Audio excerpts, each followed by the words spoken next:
Recevez, bien-aimés frères et sœurs, mes salutations fraternelles en Jésus-Christ notre Seigneur. Je voudrais vous adresser mes encouragements à rester ferme dans ce contexte où beaucoup de questions se posent à nous. Et dans la même logique, je poursuis en vous invitant à lire avec moi ce texte de Néhémie, le chapitre 1, le verset 1 jusqu'au verset 11. Lisons.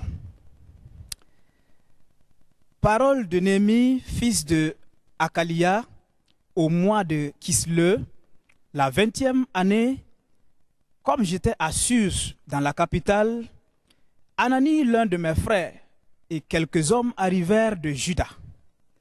Je les questionnai au sujet des Juifs réchappés qui étaient restés de la captivité et au sujet de Jérusalem. Il me répondit, ceux qui sont restés de la captivité sont dans la province, au comble du malheur et de l'opprobre. Les murailles de Jérusalem sont en ruine et ses portes sont consumées par le feu. Lorsque j'entendis ces choses, je m'assis, je pleurais et je fus plusieurs jours dans la désolation. Je jeûnais et je priais devant le Dieu des cieux et je dis, ô éternel Dieu des cieux, Dieu grand et redoutable, toi qui es grand, qui gardes ton alliance et fais miséricorde à ceux qui t'aiment et qui observent tes commandements. Que ton oreille soit attentive et que tes yeux soient ouverts. Écoute la prière que ton serviteur t'adresse en ce moment, jour et nuit, pour tes serviteurs, les enfants d'Israël, en confessant les péchés des enfants d'Israël, nos péchés contre toi. Car moi et la maison de mon Père, nous avons péché, nous t'avons offensé. Et nous n'avons point observé les commandements, les lois et les ordonnances que tu prescrivis à Moïse, ton serviteur. Souviens-toi de cette parole que tu donnas ordre à Moïse, ton serviteur, de prononcer. Lorsque vous pécherez, je vous disperserai parmi les peuples.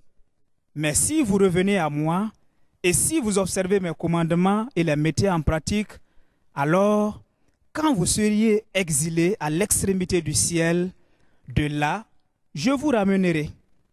Et je vous ramènerai dans le lieu que j'ai choisi pour y faire résider mon nom. Ils sont tes serviteurs et ton peuple que tu as racheté par ta grande puissance et par ta main forte.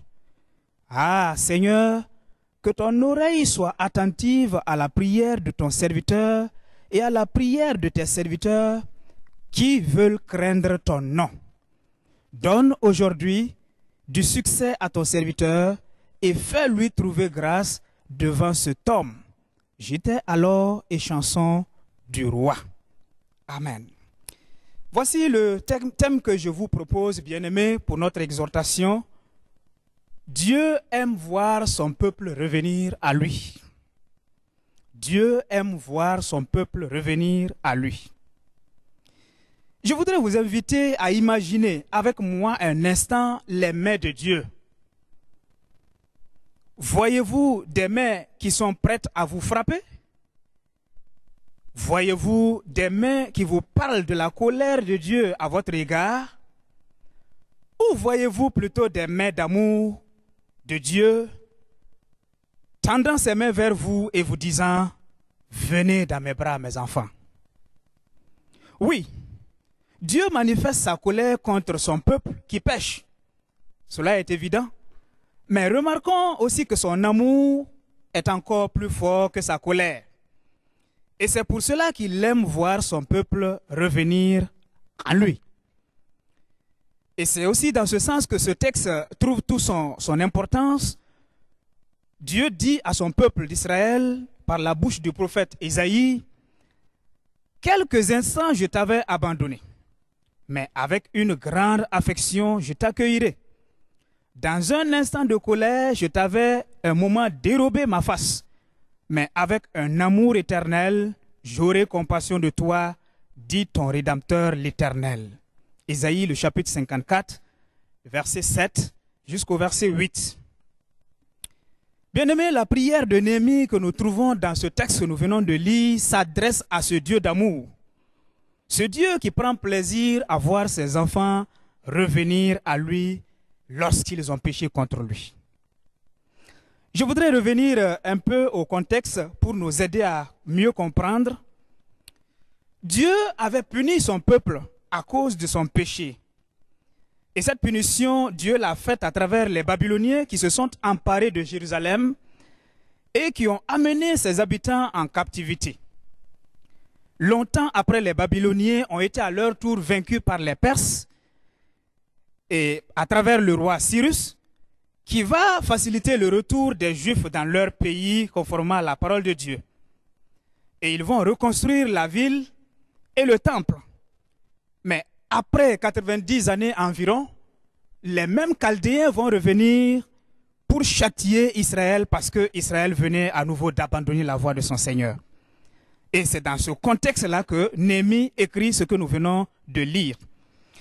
Vous trouverez beaucoup d'autres détails lorsque vous lirez le livre des 2 Chroniques, le chapitre 36, à partir du verset 15, je crois bien. C'est dans ce contexte aussi que Néhémie, informé de la situation, va prier en demandant à Dieu de permettre qu'il retourne et qu'il rebâtisse Jérusalem, la cité de Dieu, là où Dieu a promis faire résider son nom. Bien-aimés, pour notre exhortation, nous voulons tout simplement examiner quelques aspects du caractère de Dieu que Néhémie rappelle dans sa prière. Quelques aspects du caractère de Dieu que Néhémie rappelle dans sa prière. Premier caractère que Néhémie rappelle dans sa prière, c'est la grandeur de Dieu. C'est sa fidélité, c'est sa compassion envers ceux qui l'aiment et qui observent ses commandements. Nous voyons cela au verset 5. Bien-aimés, quel est le caractère de Dieu qui vous vient à l'idée dans un tel contexte marqué par la maladie à coronavirus? Vous rappelez-vous que Dieu reste toujours le Dieu de compassion, le Dieu qui manifeste son amour à l'égard de ses enfants? Vous rappelez-vous toujours de la fidélité de votre Père à votre égard? En tout cas, c'est ce qui doit être notre attitude. Nous devons toujours nous rappeler de l'amour de Dieu, de la compassion de Dieu, qui aime voir ses enfants revenir à lui, quelle qu'en soit la situation. Le deuxième aspect du caractère de Dieu que Néhémie a évoqué dans sa prière, c'est la sainteté de Dieu. La sainteté de Dieu qui exige que les enfants d'Israël et leurs frères Néhémie confessent leurs péchés devant Dieu et demandent la grâce de Dieu. Et le prophète Habakkuk a écrit « Les yeux de l'Éternel sont très purs pour voir le mal ». Donc, pour Néhémie, le préalable avant toute chose, c'est la repentance. C'est pourquoi, n'ayant même pas vécu à Jérusalem, n'ayant pas participé directement au péché de son peuple, nous voyons Néhémie au verset 6 prendre leur péché à son compte en disant « Car moi et la maison de mon père, nous avons péché contre toi. » Bien-aimés frères et sœurs, quelle est notre attitude lorsqu'il arrive à notre frère ou à notre sœur de péché? Quel comportement adoptons-nous? Est-ce que nous adoptons le comportement qui ressemble à ce comportement de Néhémie, le serviteur de Dieu, en prenant aussi sur nous une certaine part de responsabilité, ou condamnons-nous nos frères et sœurs à jamais? Cette question, elle est très intéressante et je voudrais que nous y réfléchissions un moment. En tout cas, la leçon que Néhémie nous donne ici, c'est que lui et la maison de son père, ils ont péché contre Dieu et il est nécessaire que tout le peuple revienne devant Dieu pour lui demander sa grâce. Le troisième aspect du caractère de Dieu que Néhémie a évoqué dans sa prière, c'est la vérité de Dieu. Laquelle vérité exige que Néhémie et ses frères disent réellement la vérité sur ce qu'ils ont fait. Nous voyons cela au verset 7. Il est écrit au verset 7, « Nous t'avons offensé et nous n'avons point observé les commandements, les lois et les ordonnances que tu prescrivis à Moïse, ton serviteur. » Mes frères, ce verset nous interpelle à être clairs lorsque nous retournons parfois à Dieu après avoir péché ou après avoir abandonné la voie. Oui, le Seigneur connaît nos fautes, il connaît ce que nous avons fait comme péché, mais il se plaît, il prend plaisir à nous le voir raconter devant lui pour que sa grâce vienne.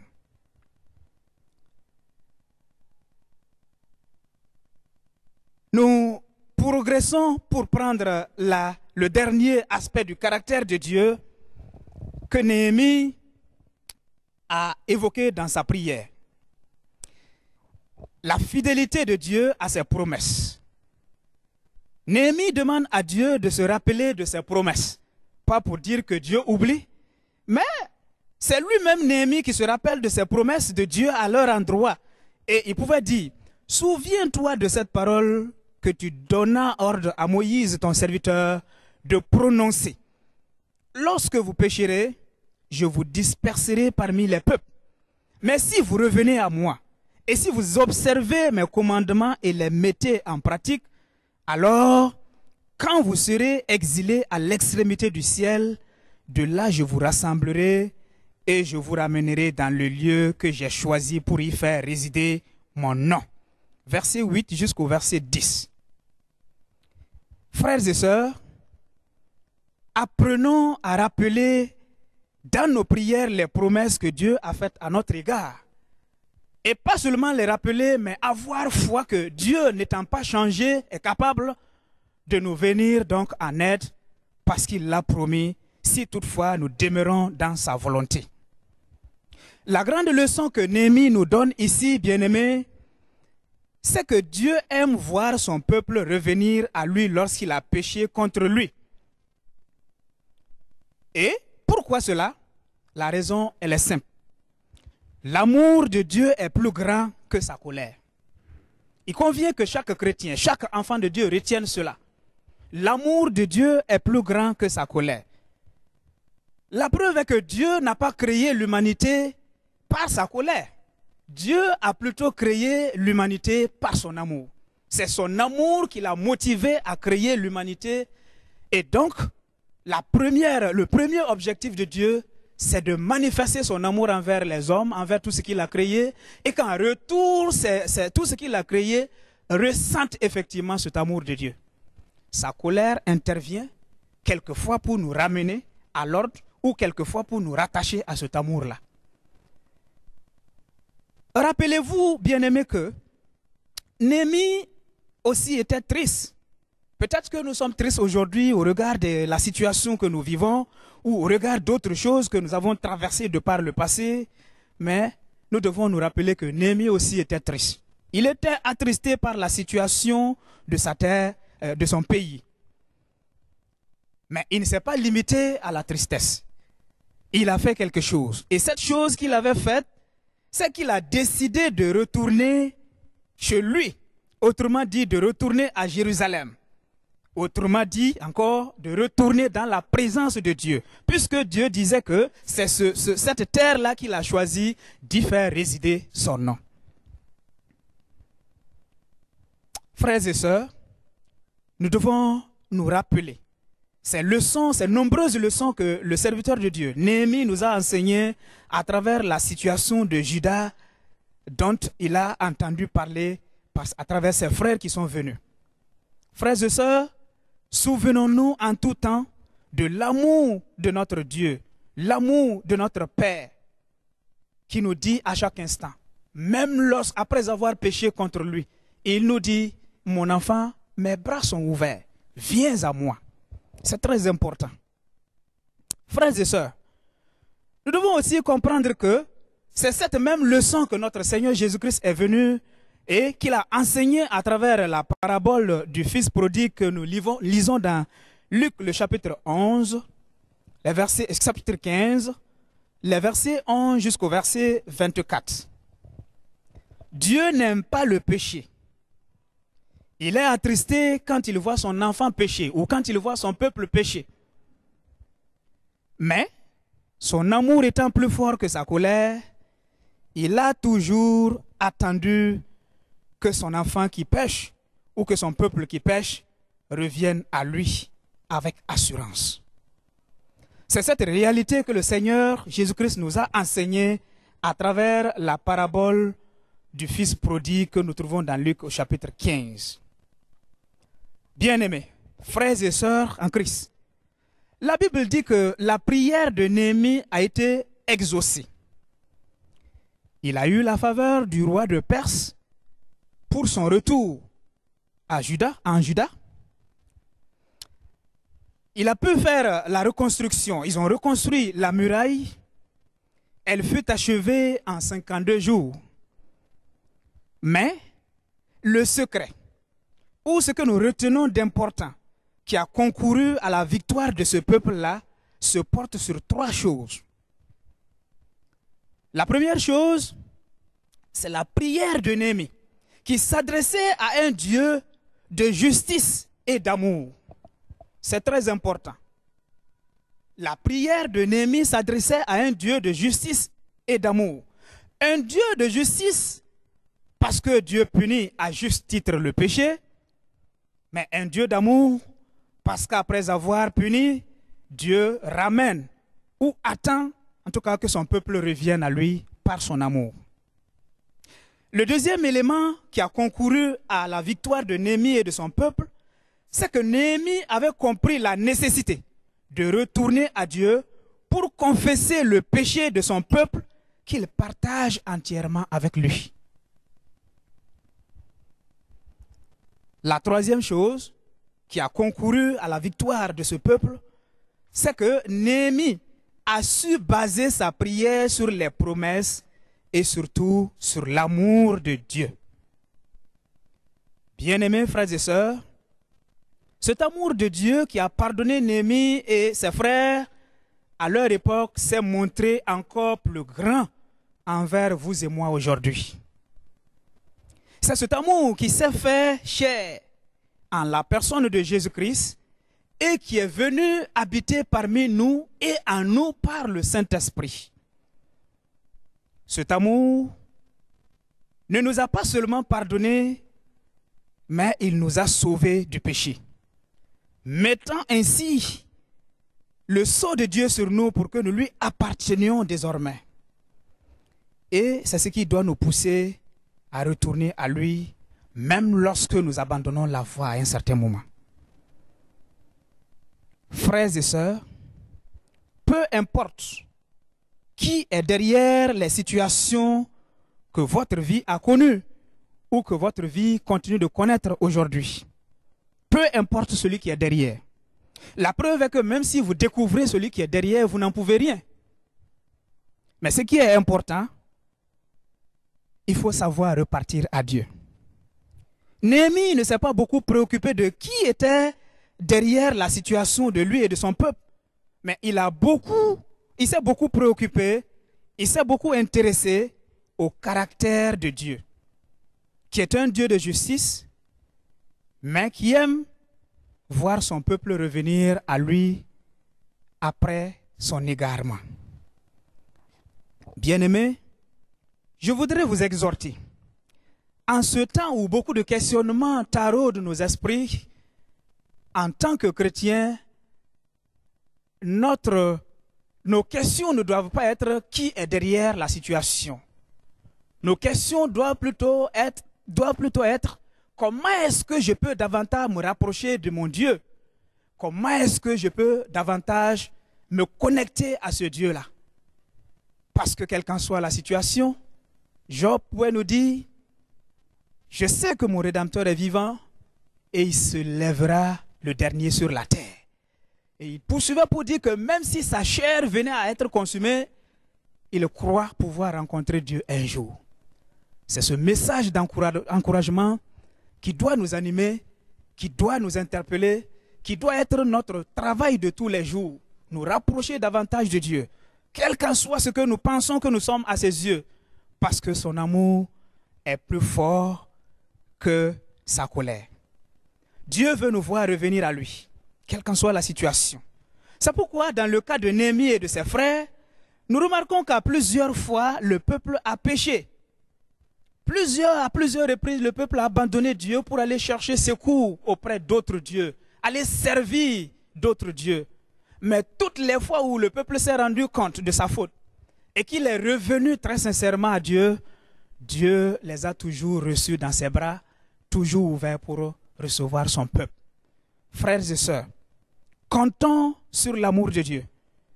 Manifestons plus notre foi en nous rappelant les caractères, ces caractères donc de compassion et d'amour de Dieu, plutôt que d'être là dans des questions aussi qui sont non-sens ou que nous-mêmes nous ne comprenons pas. Frères et sœurs, l'Éternel cherche à ce que ses enfants reviennent toujours à lui. Et en ces temps que nous pouvons qualifier de temps mauvais selon la parole de Dieu, nous devons retourner à Dieu. Nous devons nous confesser.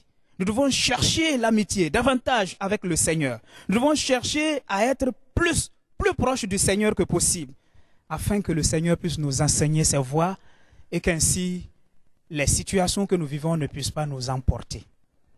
Je voudrais terminer en vous invitant à penser à notre thème, le thème qui a constitué à notre exhortation, à savoir que Dieu aime voir son peuple revenir à lui.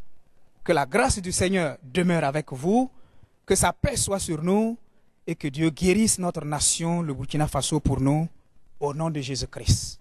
Amen.